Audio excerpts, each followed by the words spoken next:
And then, if they failed at blocking Mr. Trump from being elected as president, well, they had a backup plan. They had their insurance policy, to use Strzok's terminology, which was to make it impossible for him to govern, to use whatever tools were available to taint his presidency, the legitimacy of his election, his ability to work with foreign leaders, and to make everything about Russia, Russia, Russia. And how has this corruption and rot manifested itself in our everyday lives, in our national culture, in our ability to solve the problems we are facing? It has destroyed some of the key foundations of this country. A foundation built on equal protection, on the belief that justice is blind, on the belief that you will be held accountable if you commit a fraud of the magnitude of what we have been discussing here today, on the belief that due process, justice, and constitutional rights are more than mere words. It has left a smoldering, hot, volcanic mess where the soul of this country used to be. All because a few people in the FBI decided they wanted to destroy a political candidate and ultimately a president and anyone associated with him. While these folks set out to destroy a presidential candidate and later a presidency, the fact is that they destroyed so much more, and that will be their ultimate legacy.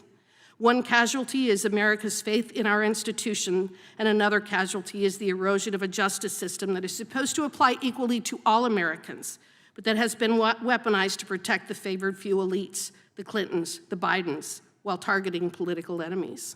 That is the current legacy of the FBI and DOJ. Mr. Durham, here's my question.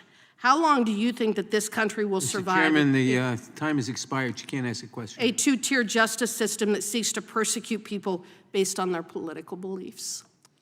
Witness may respond. Gentlelady's time has expired. I don't. Do I respond? Sure.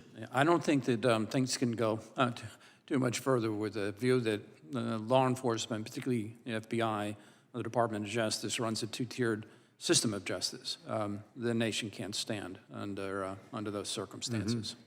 Corrupt and rotten. Those are two good words to use to describe the state of our Federal Bureau of Investigations, the CIA, the law enforcement agencies that are supposed to be upholding justice, truth, preserving law and order, but are actually being used to target political opponents. And if you watch the full clip, Congresswoman Hageman with a great question.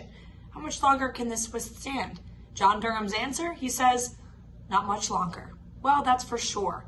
Because when we, the American people, begin to truly understand and make sense of the fact that our taxpayer dollars are going to fund an agency that is actively working to remove the name of Joe Biden's lead political opponent off the ballot, that doesn't sit well with a lot of us. It certainly doesn't. This stuff can't happen in the United States of America. This is what happens in Cuba and Venezuela, countries where we have so many immigrants here today because they fled stuff exactly like this. And just like those nations, America will not stand if we allow this corruption and this rottenness, as Congresswoman Harriet Hageman puts it, to continue. My fellow Americans, can't let it go on much further.